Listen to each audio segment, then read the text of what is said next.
بسم الله الرحمن الرحيم الحمد لله رب العالمين.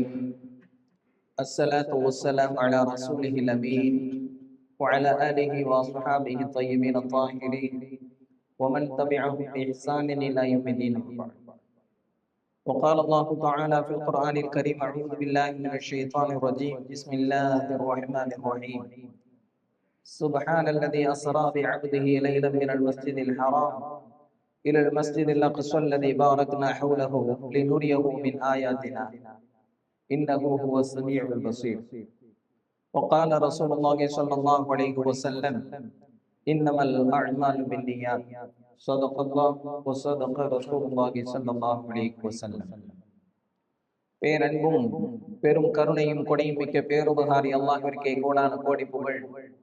நபிகள் நாயகம் முஹம்மது ரசூலுல்லாஹ் ஸல்லல்லாஹு அலைஹி வஸல்லம் அவர்களின் மீதும் அவர்களை பின்பற்றி வாழ்த்த சஹாபாக்கள், தாபிஈன்கள், தபஅ தாபிஈன்கள், உலமாக்கள், ஷுஹதாக்கள், சாலிஹீன்கள் இங்கு அமர்ந்திருக்கிற நம் அனைவரின் மீதும் அல்லாஹ்வின் அன்பும் அருளும் என்றென்றும் நிறைவாக உண்டாவதாக. அல்லாஹ்வின் கிருபையால் அவனுடைய பொருத்தத்தை நாடியவர்களாக அவனுடைய மாளிகையில் இஅ்திகாஃப் நியத்தோடு அமர்ந்திருக்கிற மார்க்க நண்பர்களே, அல்லாஹு ஜல்ல ஷானுஹு தஆலா எந்த நல்ல விஷயங்களை தங்களுடைய வாழ்க்கையில் ஏற்று நடக்கும்படி கட்டளையிட்டுள்ளானோ அந்த விஷயங்களை தங்களுடைய வாழ்க்கையில் ஏற்று நடக்கும்படியும், எந்த விஷயங்களை விட்டு விலகி இருக்கும்படி கட்டளையிட்டுள்ளானோ அந்த விஷயங்களை விட்டு விலகி இருக்கும்படியும் எனக்கும் உங்களுக்கும் தக்வாவை கொண்டு இறை எச்சத்தை கொண்டு நசீஹத் செய்தவனாக எனதுரையை ஆரம்பம் செய்கிறேன். அல்லாஹு ஜல்ல ஷானுஹு தஆலா இந்த வரலாற்று சிறப்பு மிக்க இந்த நன்னாளில் நம்முடைய ஈமானை பலப்படுத்துவதோடு வாழ்க்கை முழுக்க சிறந்த முஸ்லிமாக வாழ்வதற்குண்டான வழியை நமக்கு ஏற்படுத்தி தருவானாக என்கின்ற நல்லாதற்கோடு இந்த மிஅராஜுடைய இரவிலே நாம் அமர்ந்திருக்கிறோம். நபி ஸல்லல்லாஹு அலைஹி வஸல்லம் அவர்கள் தன்னுடைய நுபுவத்தை எடுத்து வைக்க துவங்கியதற்கு பிறகு பல்வேறு சிரமங்களை, தொல்லைகளை அனுபவிக்கிறார்கள். அன்னை ஹதீஜா அம்மா அவர்கள், அபூ தாலிப் போன்றவர்கள் நபி ஸல்லல்லாஹு அலைஹி வஸல்லம் அவர்களினுடைய இறைப்பணிக்கு அரணாக நின்றாலும் குறைஷிகளினுடைய தொல்லைகளும் தொந்தரவுகளும் தொடர்ந்து கொண்டே போகிறது. மக்கமா நகரில் முழுக்க புறக்கணிக்கப்பட்டு விட்ட நபி ஸல்லல்லாஹு அலைஹி வஸல்லம் அவர்கள் தாயிஃபிற்கு செல்கிறார்கள். அங்கேயும் நபி ஸல்லல்லாஹு அலைஹி வஸல்லம் அவர்கள் புறக்கணிக்கப்பட்டதற்கு பிறகு மீண்டும் மக்கமா நகரமே திரும்புகிறார்கள். நபி ஸல்லல்லாஹு அலைஹி வஸல்லம் அவர்களுக்கு தொல்லைகள் தொடர்கிறது. ஒரு கட்டத்தில் நபி அவர்களுக்கு அரணாக நின்ற அன்னை ஹதீஜா ரலியல்லாஹு தஆலா அன்ஹா அவர்களும் மறைகிறார்கள். அவர்களுக்கு எல்லா வகையிலும் உறுதுணையாக இருந்த அபூ தாலிப் அவர்களும் மறைகிறார்கள். நபி ஸல்லல்லாஹு அலைஹி வஸல்லம் அவர்களுக்கு தோள் கொடுப்பதற்கு யாரும் இல்லாத சூழலில் கொஞ்சம் துவண்டு போகிறார்கள். இந்த நேரத்தில் தான் அல்லாஹு ஜல்ல ஷானுஹு தஆலா தன்னுடைய அத்தாட்சிகளை நபி ஸல்லல்லாஹு அலைஹி வஸல்லம் அவர்களுக்கு காண்பித்து அவர்களை செம்மைப்படுத்துவதற்கும் அவர்களினுடைய ஈமானை செறிவூட்டுவதற்குமான ஒரு ஏற்பாடாகத்தான் இந்த மிஅராஜுடைய இரவை அல்லாஹ் ஏற்பாடு செய்கிறான். இஸ்ரா மிஅராஜ் என்று சொல்லப்படுகின்ற இந்த அற்புதமான இந்த இரண்டு வார்த்தைகளில் நபி ஸல்லல்லாஹு அலைஹி வஸல்லம் அவர்கள் செய்த இந்த இரு பயணங்களும் அடக்கம். இஸ்ரா என்று சொன்னால் மக்கமா நகரில் இருந்து நபி ஸல்லல்லாஹு அலைஹி வஸல்லம் அவர்கள் பைத்துல் முகத்தஸ் சென்றார்களே அந்த இரவு பயணத்திற்கு சொல்லப்படும். மிஅராஜ் என்று சொன்னால் பைத்துல் முகத்தஸிலிருந்து சிதறத்துல் முன்தஹா சென்று அதற்கு பிறகு அல்லாஹு ஜல்ல ஷானுஹு தஆலா அவனை சந்தித்து திரும்பினார்களே அந்த பயணத்திற்கு சொல்லப்படும். இரண்டையும் இணைத்துத்தான் இஸ்ரா மிஅராஜ் என்று சொல்லப்படுகின்ற இந்த பயணம். அல்லாஹு ஜல்ல ஷானுஹு தஆலா நபி ஸல்லல்லாஹு அலைஹி வஸல்லம் அவர்களினுடைய அந்தஸ்தினுடைய ஒரு அடையாளமாகவும் இந்த பயணத்தினுடைய ஏற்பாட்டை அல்லாஹ் செய்தான். காரணம், இது போன்ற ஒரு சந்தர்ப்பம், ஒரு வாய்ப்பு வேறு எந்த நபிக்கும் அமைய பெறவில்லை. ஆனால் நபி ஸல்லல்லாஹு அலைஹி வஸல்லம் அவர்களுக்கு மாத்திரம்தான் இப்படி ஒரு சந்தர்ப்பம், இப்படி ஒரு பாக்கியம் அமைந்தது. அல்லாஹ்வே இதை சொல்லுகிற போது, சுப்ஹானல்லதி அஸ்ரா பிஅப்திஹி லைலன் மினல் மஸ்ஜிதில் ஹராமி இலல் மஸ்ஜிதில் அக்ஸா அல்லதி பாரக்னா ஹவ்லஹு லினுரியஹு மின் ஆயாத்தினா. அல்லாஹு ஜல்ல ஷானுஹு தஆலா மிகவும் தூய்மையானவன். அவன் நபி ஸல்லல்லாஹு அலைஹி வஸல்லம் அவர்களை மஸ்ஜிதுல் ஹராமில் இருந்து மஸ்ஜிதுல் அக்ஸா வரை அவர்களை அழைத்து சென்றான்.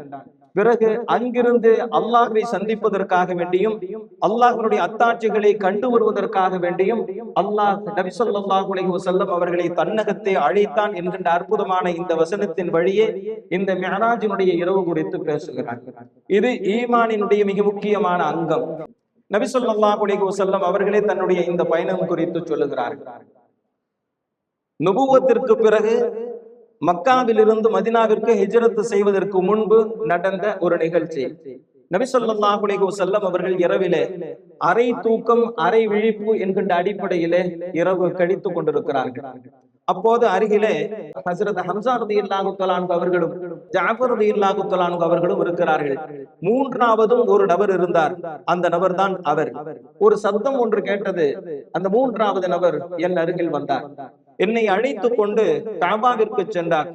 அங்கே தங்க பாத்திரத்தில் ஜம்சம் தண்ணீரை கொண்டு வந்தார். என்னுடைய இதயத்தை அந்த ஜம்சம் நீரால் கழுகினார். அந்த இதயத்திலே இறை நம்பிக்கையும் விவேகமும் நிறைந்தது. பிறகு அங்கே வெண்மை நிறத்தில் ஒரு வாகனம் கொண்டு வரப்பட்டது. அது கழுதையை போன்று சிறிதாகவும் இல்லை, குதிரையை போன்று பெரிதாகவும் இல்லை, இரண்டிற்கும் இடைப்பட்ட நிலையில் இருந்தது. எனக்கு முன்னால் அது மிரண்டது. ஹஜ்ரத் ஜிப்ரீல் அலைஹிஸ்ஸலாம் அவர்கள் சொல்லுகிறார்கள், அல்லாஹ்வின் தூதர் முஹம்மது ரசூலுல்லாஹி ஸல்லல்லாஹு அலைஹி வஸல்லம் அவர்களுக்கு முன்னால் இப்படியா நடந்து கொள்வது? அல்லாஹ்விடத்திலே மிகவும் சங்கைக்குரிய இவர்களை போன்றொருவர் உன் மீது பயணித்தது கிடையாது.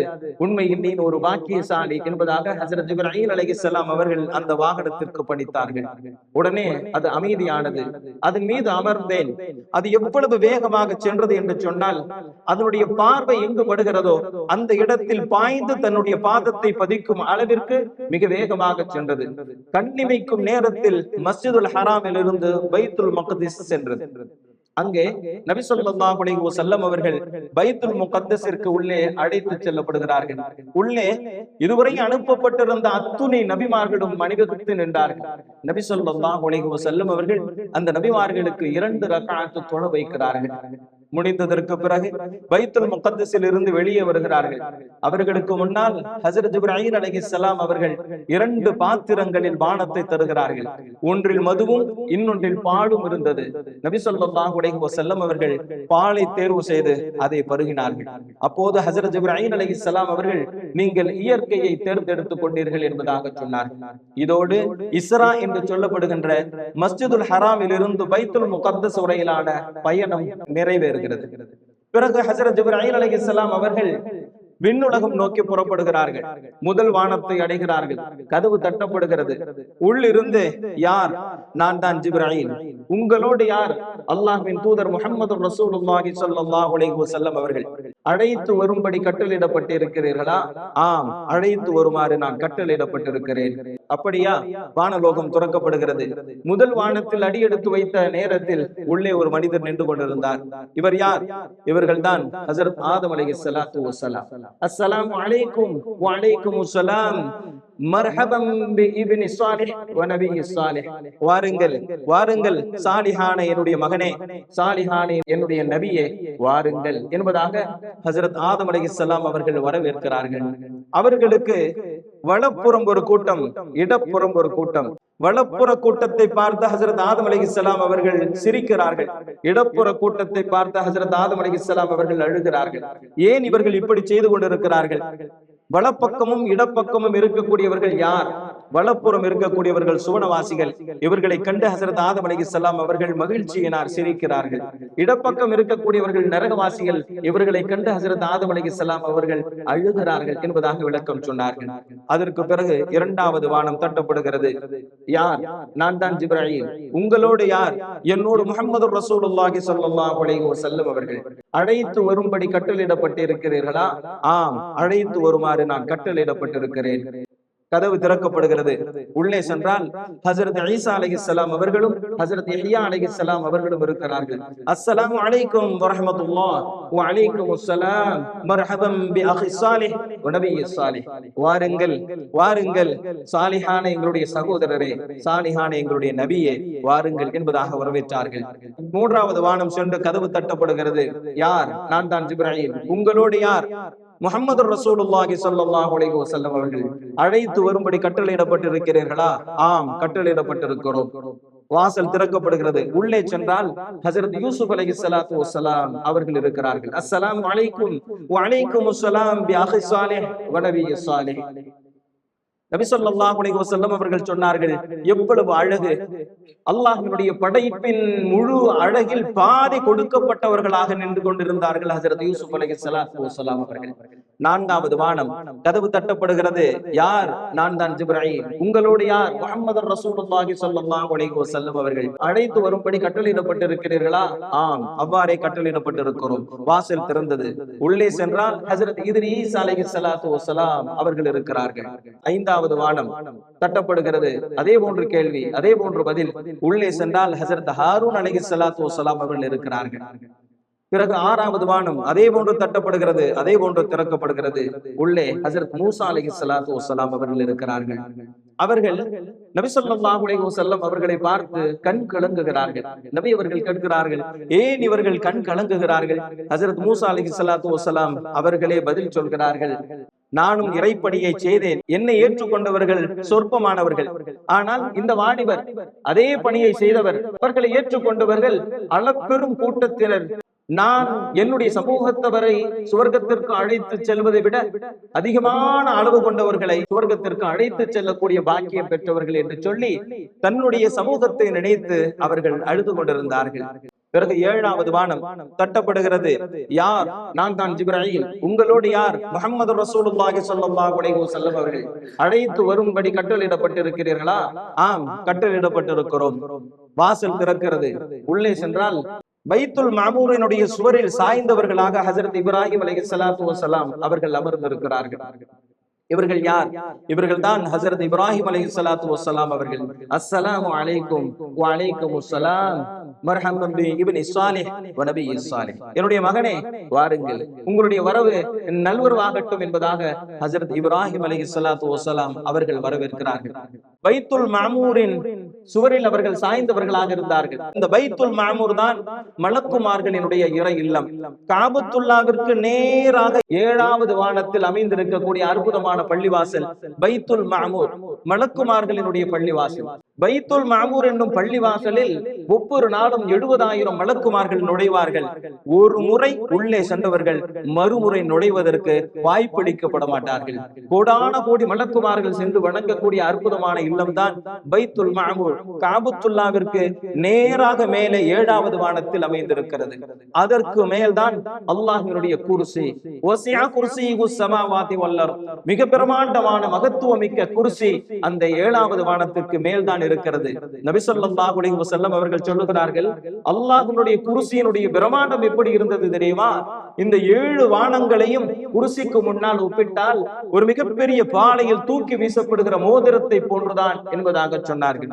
அந்த பிரமாண்டமான குர்சியில் அல்லாஹ் இருக்கிறார். அவர்களை சந்திப்பதற்காக வேண்டி 7வது வானத்தை கடந்து நபி ஸல்லல்லாஹு அலைஹி வஸல்லம் அவர்கள் சித்ரத்துல் முன்தஹாவை அடைகிறார்கள். அது ஒரு அழகான மரம், யானையின் காதுகளை போன்ற இலைகளை கொண்ட கிளைகளுடன் கொண்டிருக்கக்கூடிய அற்புதமான மரம். மிகவும் விசாலமாக படர்ந்து விரிந்திருக்கக்கூடிய மரம். அதனுடைய வேர்களில் இருந்து 4 ஊற்றுகள் ஊறிக்கொண்டிருக்கிறது. அந்த 2 ஊற்றுகள் உலகத்தை நோக்கியும் 2 ஊற்றுகள் சுவர்க்கத்தை நோக்கியும் ஓடிக்கொண்டிருக்கிறது. உலகத்தை நோக்கி ஓடக்கூடிய அந்த 2 ஊற்றுகளில் ஒன்று நைல் நதி, இன்னொன்று ஃபுராத் நதி. இன்னொரு 2 ஊற்றுகள் சுவர்க்கத்தை நோக்கி சென்று கொண்டிருக்கிறது. அற்புதமான அந்த மரம், அதுதான் வானலோகத்தின் எல்லை. அதற்கு மேல் வருகின்ற சக்தி, ஆற்றல், அனுமதி யாருக்கும் கிடையாது.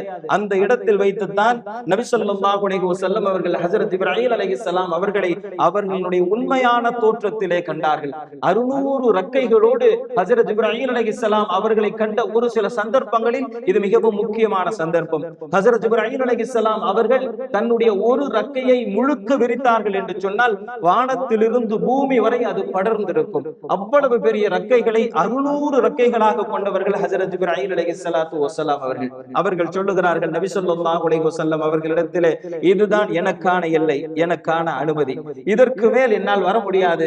மீறி வந்தால் என்னுடைய ரெக்கைகள் பொசுங்கி விடும் என்பதாக சொல்லி நபி ஸல்லல்லாஹு அலைஹி வஸல்லம் அவர்களை மட்டும் அனுப்புகிறார்கள். அதற்கு மேல் நபி ஸல்லல்லாஹு அலைஹி வஸல்லம் அவர்கள் மட்டும் பயணித்து அல்லாஹ்விற்கு மிக நெருக்கமாக அமர்ந்தார்கள். அல்லாஹ்வை தன்னுடைய கண் கொண்டு நபி ஸல்லல்லாஹு அலைஹி வஸல்லம் அவர்கள் பார்த்தார்களா என்பதிலே கருத்து வேறுபாடுகள் இருக்கிறது. ஆனால் அருகில் அமர்ந்து உரையாடினார்கள். நபி ஸல்லல்லாஹு அலைஹி வஸல்லம் அவர்கள் சொன்னார்கள், அல்லாஹ் நூறால் நிரம்பி இருந்தான். அல்லாஹ்வை நபி ஸல்லல்லாஹு அலைஹி வஸல்லம் அவர்கள் பிரகாசத்தால் மூடியவனாகவே கண்டார்கள். இப்னு மஸ்ஊத் ரலியல்லாஹு தஆலா அவர்கள் சொல்லுகிறார்கள், அல்லாஹ் ஜல்ல ஷானஹு தஆலா இந்த மிஅராஜினுடைய பயணத்தில் 3 அளப்பெரும் பாக்கியத்தை வழங்கினான். ஒன்று இந்த 5 நேரத்து தொழுகை, இன்னொன்று சூரத்துல் பக்ராவினுடைய இறுதி வசனங்கள், மூன்றாவது ஷிர்க் செய்யாமல் ஒருவர் தௌஹீதை கொண்டிருந்தால் அவர்களுக்கு சுவர்க்கம் நிச்சயம் என்கின்ற சுப செய்தி. இந்த மூன்றும் மிஅராஜில் நபி ஸல்லல்லாஹு அலைஹி வஸல்லம் அவர்களுக்கு கிடைத்த மிக பெரும் பரிசு என்பதாக ஹஜ்ரத் இப்னு மஸ்ஊத் ரலியல்லாஹு தஆலா அவர்கள் சொல்லுகிறார்கள். முதலாவது 5 நேர தொழுகையை அல்லாஹ் கடமையாக்கியது அங்கேதான். எல்லா கடமைகளும் வானத்திலிருந்து பூமிக்கு இறக்கப்பட்டு கடமையானது. தொழுகை மட்டும்தான் நபி ஸல்லல்லாஹு அலைஹி வஸல்லம் அவர்களை தன்னகத்தை அழைத்து அல்லாஹ் கடமையாக்கினான். திருக்குர்ஆனுடைய எல்லா வசனங்களும் ஹஜ்ரத் ஜிப்ரீல் அலைஹிஸ்ஸலாம் அவர்களின் வாயிலாக வஹியாக வந்தது. ஆனால் சூரத்துல் பக்ராவினுடைய இறுதி 3 வசனங்கள் மட்டும்தான் ஹஜ்ரத் ஜிப்ரீல் அலைஹிஸ்ஸலாம் அவர்களோடு எந்த விதத்திலும் தொடர்பில்லாமல் அல்லாஹ்வே நேரடியாக வழங்கியது.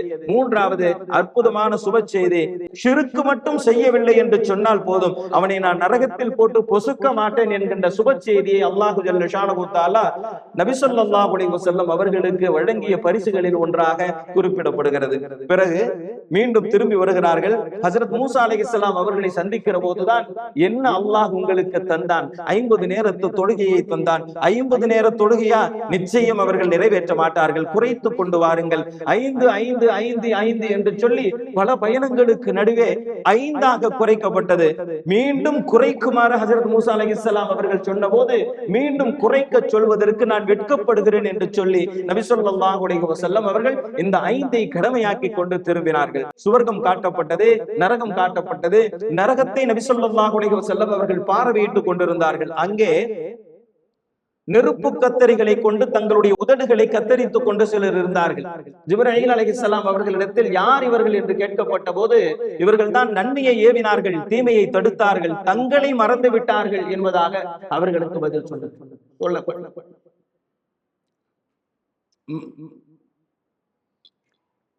மார்க்கத்தை மக்களுக்கு எடுத்து சொல்லக்கூடிய பேச்சாளர்களினுடைய நிலை குறித்து நபி ஸல்லல்லாஹு அலைஹி வஸல்லம் அவர்களுக்கு எடுத்து சொல்லப்பட்டது. இரத்த ஆற்றில் சிலர் நீந்து கொண்டிருந்தார்கள். நபி ஸல்லல்லாஹு அலைஹி வஸல்லம் அவர்கள் இவர்கள் யார் என்பதாக கேட்டார்கள். இவர்கள் தான் வட்டியை புசித்தவர்கள் என்று அவர்களுக்கு பதில் கூறப்பட்டது. தங்களுடைய நகங்களை கொண்டே தங்களுடைய முகங்களை கீறிக் கொள்ளக்கூடிய கூட்டத்தார்களை பார்த்தார்கள். இவர்கள் யார் என்று நபி ஸல்லல்லாஹு அலைஹி வஸல்லம் அவர்கள் வினவினார்கள்.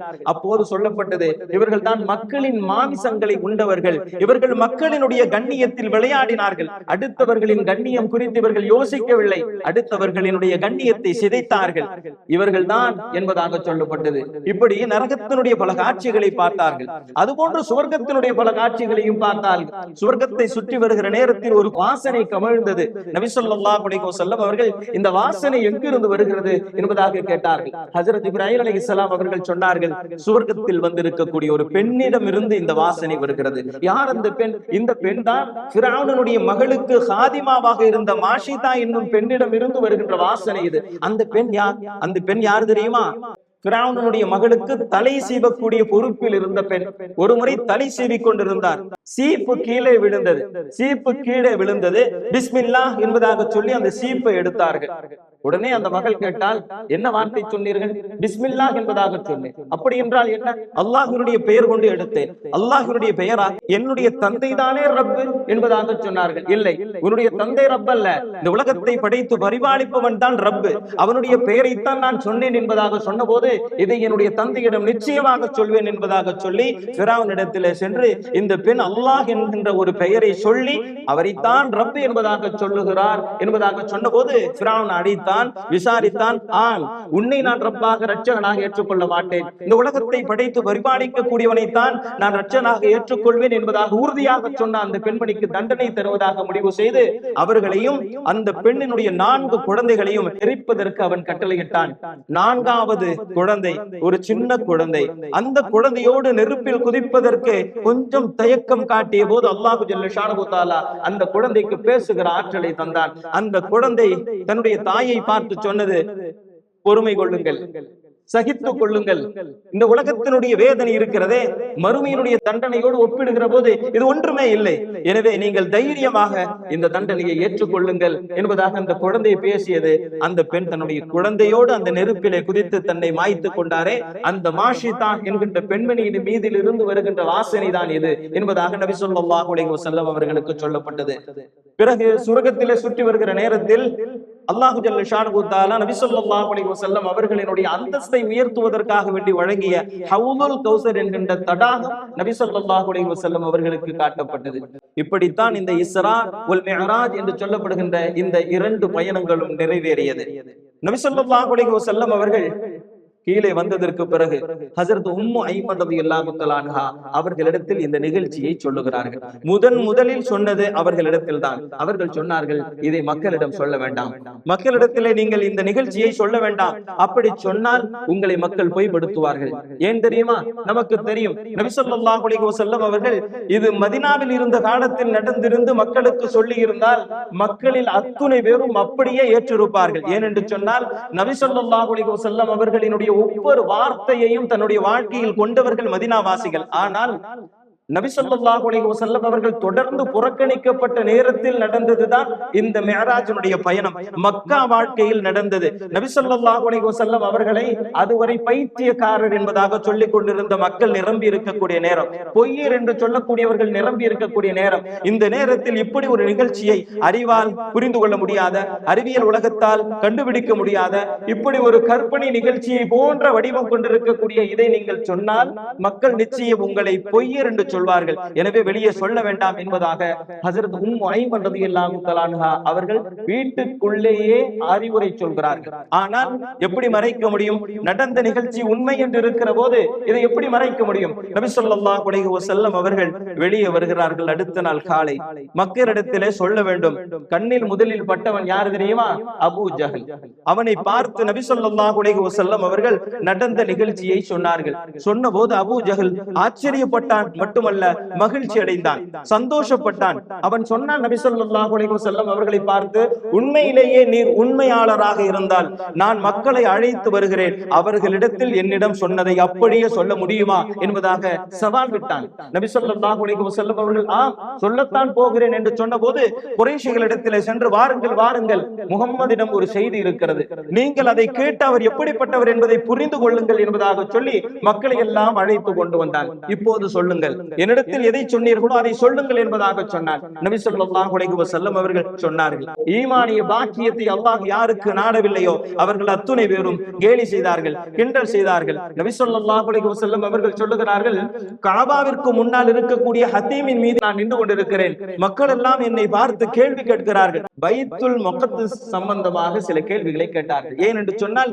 அதுவரை நபி ஸல்லல்லாஹு அலைஹி வஸல்லம் அவர்கள் தன்னுடைய வாழ்க்கையில் ஒரு முறை கூட பைத்துல் முகத்தஸ் சென்றதில்லை. ஆனால் அங்கு இருக்கக்கூடியவர்கள் கேட்டார்கள், பைத்துல் முகத்தஸில் எத்தனை வாசல்கள் இருக்கிறது, எத்தனை ஜன்னல்கள் இருக்கிறது, எத்தனை தூண்கள் இருக்கிறது என்பதாக என்னிடத்திலே கேள்வி கேட்டார்கள். ஆனால் நபி ஸல்லல்லாஹு அலைஹி வஸல்லம் அவர்கள் போகிற போது இதையெல்லாம் கேட்பார்கள் என்று குறிப்பெடுத்துக் கொண்டு செல்லவில்லை. அவர்கள் யதார்த்தமாக கடந்து சென்றார்கள். ஆனால் அல்லாஹு ஜல்ல ஷானஹு தஆலா பைத்துல் முகத்தஸை என்னுடைய கண்ணுக்கு முன்னால் காட்டினான். நான் அப்படியே பார்த்து அவர்கள் கேட்கக்கூடிய கேள்விகளுக்கெல்லாம் பதில் சொன்னேன் என்பதாக நபி ஸல்லல்லாஹு அலைஹி வஸல்லம் அவர்கள் சொன்னார்கள். போகிற வழியிலே ஒரு பயண கூட்டம் வருகிறது. அவர்களிலே ஒரு ஒட்டகம் காணாமல் போய்விட்டது. 2 பேர் அதை தேடி அலைந்து கொண்டிருந்தார்கள் என்பதாக சொன்னார்கள். எப்போது அவர்கள் மக்காவை அடைவார்கள்? இத்துணை நாட்களில் அடைவார்கள் என்று சொன்னார்கள். அத்துணை நாட்கள் வரை காத்திருந்து அவர்கள் மக்காவிற்குள் வந்ததற்கு பிறகு உங்களில் ஒட்டகம் தொலைந்ததா என்பதாக கேட்டார்கள். ஆம் என்பதாக சொன்னார்கள். தேடுவதற்காக வேண்டி 2 பேரை அனுப்பினீர்களா என்பதாக கேட்டார்கள். ஆம் என்பதாக சொன்னார்கள். நபி ஸல்லல்லாஹு அலைஹி வஸல்லம் அவர்கள் சொன்ன ஒவ்வொரு விஷயமும் துல்லியமாக நிகழ்ந்ததை நினைத்து சிலருக்கு அல்லாஹ் ஈமானிய பாக்கியத்தை வழங்கினார். ஹஜ்ரத் அபூபக்கர் ரலியல்லாஹு தஆலா அன்ஹு அவர்களிடத்திலும் இந்த செய்தி போகிறது. உம்முடைய தோழர் ஒரு செய்தியை சொல்லுகிறார், ஏற்றுக்கொள்ள முடியுமா என்பதாக. ஹஜ்ரத் அபூபக்கர் ரலியல்லாஹு தஆலா அன்ஹு அவர்களிடத்தில் சொன்னவன் யார் தெரியுமா? அபூ ஜஹல் தான் சொல்லுகிறான். சொல்லுகிற போது ஹஜ்ரத் அபூபக்கர் ரலியல்லாஹு தஆலா அன்ஹு அவர்கள் சொன்னார்கள், என்னுடைய தோழர் முஹம்மது ரசூலுல்லாஹி ஸல்லல்லாஹு அலைஹி வஸல்லம் அவர்கள் நீ சொன்னதை அவர்கள் நிச்சயம் சொல்லி இருந்தால் அவர்கள் சொல்வது உண்மைதான். அது சத்தியம்தான். ஏனென்றால் அதை விட பெரும் பெரும் செய்தியை எங்களுக்கு அவர்கள் சொல்லுகிறார்கள். அதையே நாங்கள் நம்புகிற போது நீ சொல்லக்கூடிய இந்த செய்தி மிகவும் சாதாரணதுதான் என்பதாக சொன்னார்கள். 7 வானங்களுக்கு அப்பால் இருக்கிற அல்லாஹ்விடத்திலிருந்து வஹி வருகிறது என்பதாக சொல்லுகிறார்கள். இறை சட்டம் வருகிறது என்பதாக சொல்லுகிறார்கள். அவைகள் அத்துணையையும் நாங்கள் நம்பிக்கொண்டுதான் இருக்கிறோம். இப்படி இருக்கிற போது இந்த பயணம் என்பதை நம்புவது என்பது எனக்கு சாத்தியம் இல்லாதது இல்லை. எனவே இது சத்தியமானது என்பதாக ஏற்றார்கள். எனவே தான் அபூபக்கர் சித்தீக் ரலியல்லாஹு தஆலா அன்ஹு என்பதாக நாம் அழைக்கிறோம். ஆக அற்புதமான இந்த நிகழ்ச்சி தாங்கி இருக்கக்கூடிய பல்வேறு படிப்பினைகள் இருக்கிறது. முதலாவது படிப்பினையாக அறிஞர்கள் அத்துணை பேரும் மறவாமல் குறிப்பிடுவது தொழுகை. அல்லாஹ் ஜல்ல ஷானஹு தஆலா மற்றவைகளை கடமையாக்கியதையும் விட மிகச் சிறந்த வகையில் இந்த தொழுகையை அல்லாஹ் கடமையாக்கி இருக்கிறான். எனவே அதனுடைய முக்கியத்துவம் குறித்து அறிஞர்கள் சொல்வார்கள். அதே போன்று சூரத்துல் பக்ராவினுடைய கடைசி வசனங்கள் அல்லாஹ் ஜல்ல ஷானஹு தஆலா இந்த வசனத்திற்கு மாத்திரம் கூடுதல் முக்கியத்துவத்தை இறைவன் தந்திருக்கிற காரணத்தினால் தான் தன்னகத்தை அழைத்து இதை தந்திருக்கிறான் என்பதாக அறிஞர்கள் சொல்லுவார்கள். இன்னும் நம்முடைய ஈமானை உரசி பார்க்கக்கூடிய இந்த அற்புதமான ஒரு நிகழ்வு எத்துணை முறை யோசித்தாலும் சரி நம்முடைய அறிவுக்கு புலப்படாது, ஐம்புலன்களால் புரிந்து கொள்ள முடியாது, அறிவியல் உலகம் இதை கண்டுபிடித்து உறுதிப்படுத்தாது. ஈமான் உள்ளவரால் மட்டும்தான் இந்த மிஅராஜினுடைய பயணம் நடந்தது என்பதை ஏற்றுக்கொள்ளவே முடியும். இன்று இருக்கக்கூடிய 200 கோடி முஸ்லிம்களில் யாருக்கும் துளி அளவும் சந்தேகம் இல்லாமல் ஏற்றுக்கொண்டிருக்கக்கூடிய ஒரு நிகழ்ச்சி இந்த மிஅராஜினுடைய நிகழ்ச்சி. இதுதான் நம்முடைய ஈமானுக்கான சாட்சி. எனவே இந்த நாள், இந்த இரவு புனித இரவுகளில் ஒன்றல்ல.